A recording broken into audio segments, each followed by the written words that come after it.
Mga igsuon, mga anak sa Dios. Pangutana, sa unsang paagi nangamatay ang mga propeta kaniadto? Dili tanan kanila nakasinati og bayolente nga kamatayon. Pananglitan si Samuel, namatay siya naturally og siya gilubong. Si Elias, sumala sa pipila ka mga interpretasyon sa Biblia, gidala siya sa langit pinaagi sa usa ka alimpulos nga naay blazing chariot o nagbaga nga karuwahe. Apan naapod mga propeta nga natutso gyud. Ngilngig nga kamatayon ilang nasinati. Si Isaias giingon nga gilansang o gitunga sa katuduha ni Haring Manase.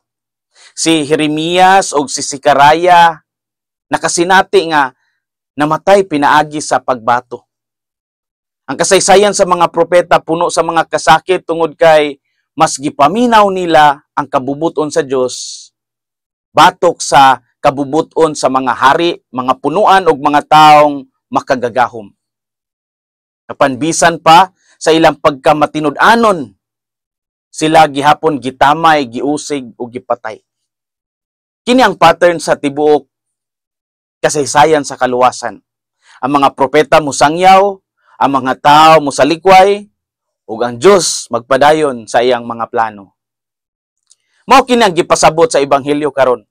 Si Juan Bautista ang propeta nga nag-andam sa dalan sa Ginoo na priso o giputlan sa iyang ulo tungod lamang sa kamatuoran nga iyang gisangyaw. Siya wala mahadlok musaway sa sayop nga pagpakigminyo ni Herodes. Ang iyang pagkamatay wala mahitabo tungod kay napakyas ang Dios, kundili tungod kay natapos niya ang misyon nga gihatag kaniya. Ang ebanghelyo karon usa ka pagpamatuod nga ang kabubuton sa Dios usahay mulatas sa kasakit aron lang makab-ot ang tinuod nga kaluwasan.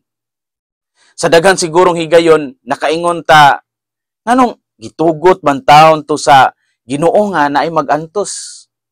Nganong gitugot man sa Ginoo nga mahitabo ning mga butanga. Nganong wala man gisalbar sa Ginoo nga mabuhi taon kadto si Juan. Unang punto, ang kabubuton sa Ginoo lahi sa kabubuton sa tao.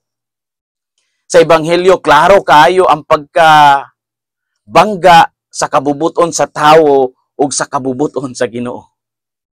Ang kabubuton sa tao ilabi na ni Herodes puno sa kahadlok ug kahuyang. Siya dili gusto nga patyon si Juan. Apan tungod sa kahadlok, kaulaw sa iyang mga bisita ug kahibaw nga tingali katawaan siya kung mudili siya. Iyang gituman ang iyang gisaad ngadto sa babaeng ni sayaw.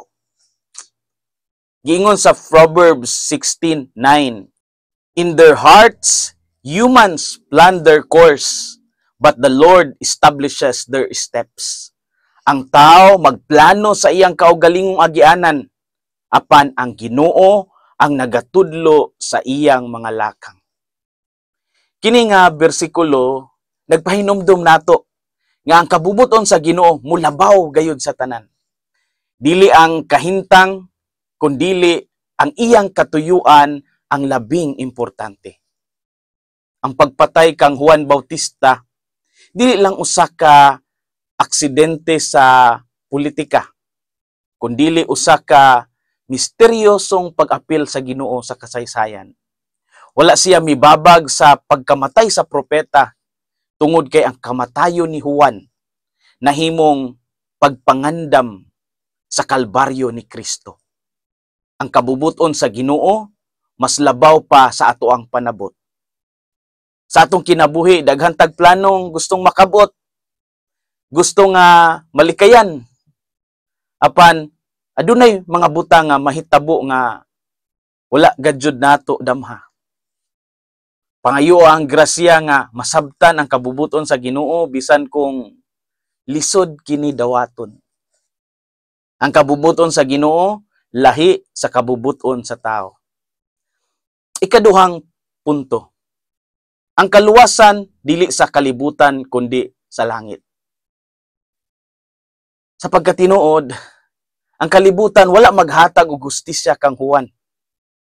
Si Juan giputlan sa ulo o ang iyang lawas gibilin samtang ang ulo gidala sulod sa bandihado. Apan sa mata sa Ginoo, ang iyang kamatayon dili kawang. Ang tinuod nga ganti wala sa palasyo sa tawo kundi sa gingharian sa langit. Giingon nga, anyone who loves their life will lose it, while anyone who hates their life in this world will keep it for eternal life. John 12:25. Sa binisaya, ang bisan kinsa nga nahigugma sa iyang kinabuhi mawad-an niini, apan ang dili mahinugon sa iyang kinabuhi ning kalibutana magpatunhay niini alang sa kinabuhing walay katapusan. Kini nga prinsipyo klaro kaayo sa kinabuhi ni Juan Bautista. Gani alang sa mga biblical exegetes o mga nagtuon sa balaang kasulatan, ang pulong nga eternal life wala lang nagpasabot sa kinabuhing dugay, kundili relasyon sa Ginoo nga dili mababagan bisan sa kamatayon. Busa ang kaluwasan usa ka ganti nga gipinag-iya sa mga matinud-anon, bisan pa kung sila wala gihatagan og dungog sa kalibutan. Apan atong hinumduman, ang kaluwasan dili ikahatag sa kalibutan. Ang kalibutan magpasidungog sa may kwarta, magpasidungog sa may gahom, muluhod sa may mga kadungganan.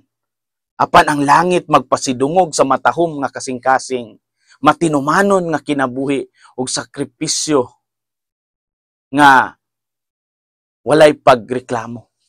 Ang kaluwasan dili sa kalibutan kundi sa langit. Mga igsoon, mga anak sa Dios. Panahon sa martial law, usa sa mga pari nga gitahod sa Redemptorist mao si Padre Roman, usa ka misyonero nga pari nga matinabangon sa mga kabus ug mga biktima sa hustisya. Usa ka adlaw giingon nga siya gidakop ug human niadto wala na gyud siya nakit-an. Wala siya lapida, wala siya lubnganan, apan ang iyang pagpanudlo ug pagtindog sa kamatuoran nagpabilin sa kasing-kasing sa mga katawhan nga nakaila kaniya. Sama ni Juan Bautista, ang kalibutan wala may pasidungog kaniya, apan ang langit siguradong nidawat kaniya uban sa mga pulong sa kadaugan. Ang iyang kasinatian nagpahinumdom nato nga ang Ginoo wala magtan-aw sa kadungganan sa kalibutan, kundili sa pagka-matinud-anon sa kasing-kasing. Ang kamatayon ni Juan Bautista, dili usa ka kapildihan, kundi usa ka pagpangandam sa kalbaryo ni Kristo. Ang tinuod nga propeta, wala magtan-aw sa kadaugan sa kalibutan, kundi sa pagtuman sa kabubuton sa Ginoo. Ug ang tinuod nga mutuo, musalig nga ang ilang ganti wala diri, kundi naa sa langit. Busa, padayon sa pagbarog sa kamatuoran, bisan pa kung masakitan. Padayon sa pag-alagad, bisan pa kung wala mailhi. Kay sa katapusan, ang panalangin sa Ginoo dili sukdon sa paglambo sa kalibutan, kundili sa kasing-kasing nga mipili kang Hesus kada adlaw. Hinaot nga ang kasing-kasing ni Kristo maghari sa atong mga kasing-kasing. Kini si Father Felmar Castrodes, Fiel SVD, ang inyong magsisibya sa maayong balita. Hinumdumi ang kinabuhing Kristiyano, kinabuhi sa pagserbisyo.